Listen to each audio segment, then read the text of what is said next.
બધા જાણીએ છીએ કે આજે 15મી ઓગસ્ટ છે અને આપણે બધા અહીં આપણા દેશનો 77મો સ્વતંત્ર દિવસ ઉજવવા માટે ઉપસ્થિત થયા છીએ। મિત્રો, 15મી ઓગસ્ટ 1947ના રોજ આપણો દેશ ભારત બ્રિટિશ શાસનમાંથી આઝાદ થયો હતો, જેને આઝાદ કરવા માટે ઘણા સ્વતંત્ર સેનાનીઓએ પોતાના પ્રાણ ગુમાવ્યા હતા। અમે આઝાદ છીએ, આ આઝાદી ક્યારે છીનવા નહીં દઈએ। અમે આઝાદ છીએ, આઝાદી ક્યારે છીનવા નહીં દઈએ। तिरंगानी शान ने क्यारे नंबा नहीं दઈએ। तिरंगानी शान ने क्यारे नंबा नहीं दઈએ। कोई आंख पण उठावे ले हिंदुस्तान पर, कोई आंख पण उठावे ले नाम में जान है, मरने के बाद भी जिसके नाम में जान है, ऐसे जाबाज शहीद हमारे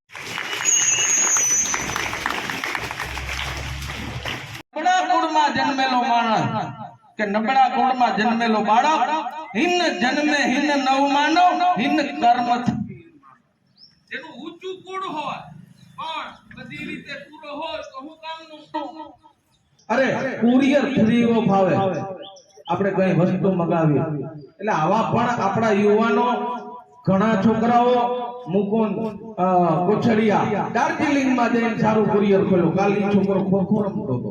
શક્તિઓ બધામાં છે। અહીંયા રવિ જમરિયા બેઠો ભાઈ ક્યાં હાથ ઉપર કરો સરસ।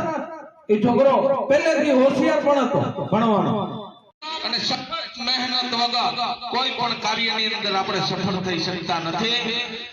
આદિવાસી જાતિનો એકલવ્ય ગુરુ દ્રોણે ભલે શિક્ષા ના આપી, એને ગુરુની મૂર્તિ ઊભી કરી અને ગુરુની મૂર્તિ ઊભી કરીને એકલવ્ય બન્યો। વિચાર કરો।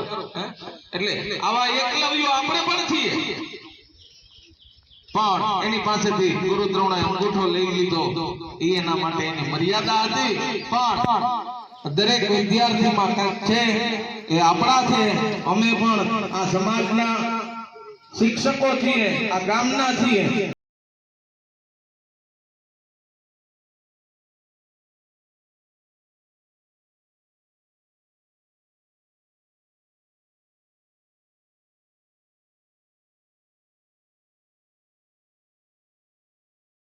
યાદ આવ્યું કે આજ આપણે ત્યાં ઝંડો ફરકતો હતો। એ છોકરો કેવો તોફાની હતો, આ બધાને પૂછો ખબર પડે। આ જૂના વિદ્યાર્થી માસ્તરોની આંખમાં પાણી